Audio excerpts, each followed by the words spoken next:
இப்போ வெயில் காலம் ஸ்டார்ட் ஆகிடுச்சு. இந்த வெயில் காலத்தில் சீசனல் ஃப்ரூட்டுன்னு பார்த்தீங்கன்னா நம்மளுக்கு தெரிஞ்சது 2 தாங்க. ஒன்று வாட்டர்மெலன், இன்னொன்று கிர்னி பழம்னு சொல்லுவாங்க. சில ஊரில் ஒரு பேர் சொல்லுவாங்க. எங்கள் ஊரில் அது கிர்னி பழம் தாங்க சொல்லுவாங்க. சின்ன வயசில் எனக்கு வாட்டர்மெலன் தான் பிடிக்கும். இந்த கிர்னி பழத்தை பிடிக்கவே பிடிக்காது. எங்கள் அம்மா என்ன பண்ணுவாங்க, ஜூஸ்லாம் போட்டு கொடுக்க மாட்டாங்க.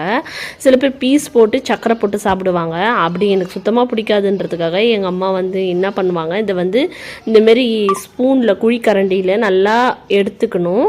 எடுத்துட்டு அதை வந்து நல்லா அந்த சர்க்கரை போட்டு இந்த ஸ்மேஷரும் எதனோ வச்சு நல்லா குத்தி விட்டுக்கணுங்க. ஜூஸாக போட்டோன்னா எப்படி ஆகிடும்னா ஒரு மாதிரி நீர்த்து போயிடும். அது வந்து டேஸ்ட்டே வேறு மாதிரி இருக்கும். இது வந்து நேச்சுரலாக ஃப்ரூட்டே சாப்பிட்ற மாதிரி இருக்குங்க. இந்த சர்க்கரை தேவையான அளவு போட்டுக்கிட்டு நம்ம வந்து ஸ்மாஷ் பண்ணிக்கணும். உங்களுக்கு சர்க்கரை எதுவும் பிடிக்கலன்னா நீங்கள் வந்து பனங்கற்கண்டு இல்லை நாட்டு சர்க்கரை கூட சேர்த்துக்கலாம். இதை வந்து ஸ்மாஷ் பண்ணிட்டு கொஞ்சம் நேரம் ஃப்ரிட்ஜில் வச்சு நாங்கள் ஸ்கூல் விட்டு வந்தோடனே கொடுப்பாங்கங்க. அவ்வளோ சூப்பராக இருக்கும்.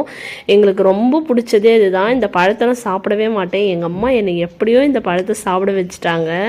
அப்படி உங்கள் வீட்டில் வந்து நீங்கள் சாப்பிடாத பொருளை வந்து உங்களுக்கு எப்படி செஞ்சு கொடுத்தாங்கன்னு மறக்காமல் கமெண்ட் பாக்ஸில் கமெண்ட் பண்ணுங்கள். இன்னொரு விலாகில் சந்திப்போம். Tata bye bye.